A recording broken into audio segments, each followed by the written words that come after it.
Welcome. In this session, we would focus on conventional forms of energy resources. So when we start about energy resources, we can broadly classify them into conventional energy resources and non-conventional energy resources. Now understand that there is a major difference between conventional non-conventional versus renewable non-renewable. So don't get confused. When I say renewable, that means they can be replenished. However, non-renewable are those which cannot be replenished. For example, renewable would include solar, wind. Non-renewable would include coal, petrol. You have limited deposits. Once those are over, it would take years and billions of years to form again. So they would exhaust for a while. We can say that, right? Now, what is the difference between conventional and non-conventional? Conventional resources are those resources which have been traditionally used for a longer period of time, correct? And therefore we called it conventional. People have been using it and it had become a standard way of energy source, as simple as that.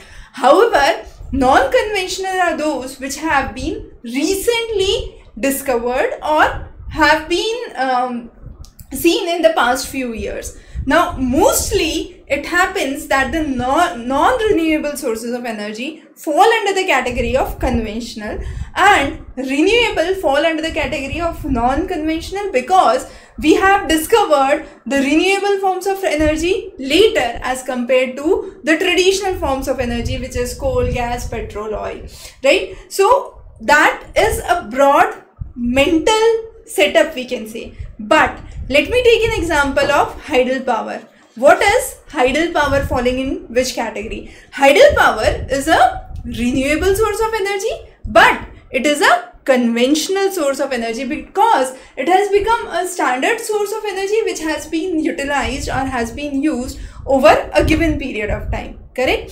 So this understanding is very important before we proceed further, right? So in this section, our main focus would be only conventional sources of energy. We'll cover non-conventional, which is solar, wind, biogas, tidal, geothermal in another lecture.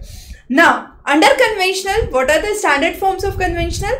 Coal, petrol, gas, thermal, nuclear, and then hydel again. But just to keep your ideas clear, I have put that into another category. The only reason was to ensure that you understand this concept, but hydel actually is part of the conventional form of energy. Clear? So I repeat again, what is conventional form of energy? It can be used or it has been used traditionally for a long period of time. It is still being used and is possibly an abundant source, and therefore they have been used over a period of time or over generations, right? However, once exhausted, okay, we don't see them replenish except in the case of hydel power, because coal, petrol, gas, thermal, nuclear, all of them have limited resources. Once these resources are exhausted, we don't see a replenishment. So we are talking about non-renewable side right now, but there is an exception, which is hydel power. Clear? I'm emphasizing this point again and again, over and over, because this is a very important conceptual misunderstanding that students face, correct? Coming on to the basic idea behind conventional. Now, the real idea is the rate of consumption of any conventional form of energy is more than the rate of formation. So what would happen? If I am consuming more than it is being produced, there would be a shortage over a given period of time, and therefore we talk about the concept of sustainable development. That means using the resources in present such that these resources are available even for the future generations. And to do so, we have to land up to another perspective in mind, which is non-conventional source of energy. Clear? Again, these conventional sources of energy traditionally emit emissions, and these emissions cause pollution. Many of these conventional forms of energy are sometimes expensive, either in the process of establishment or in the process of extraction, correct?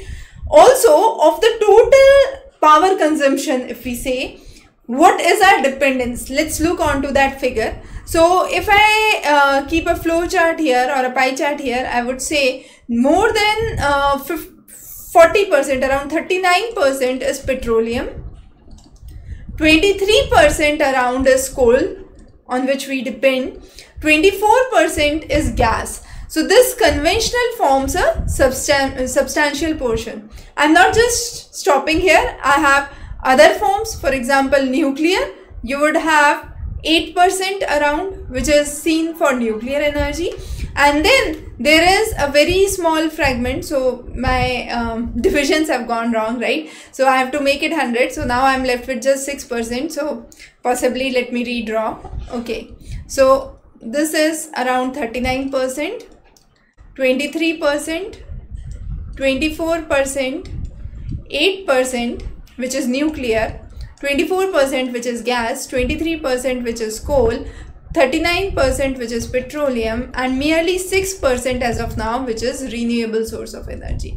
Now we definitely need to increase this share of renewable sources of energy, which is broadly falling in the category of non-conventional sources for now, into and if this renewable proportion is increased, we can see that there would be a lesser dependence on the remaining sources which are considered as the conventional sources, correct? Now let's first talk about the very first and the most important of all the conventional sources, that is coal.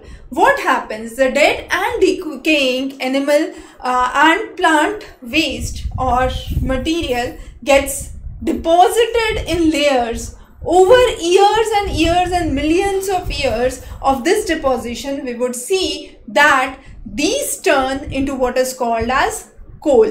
The very initial stage of converting wood into a form of carbonaceous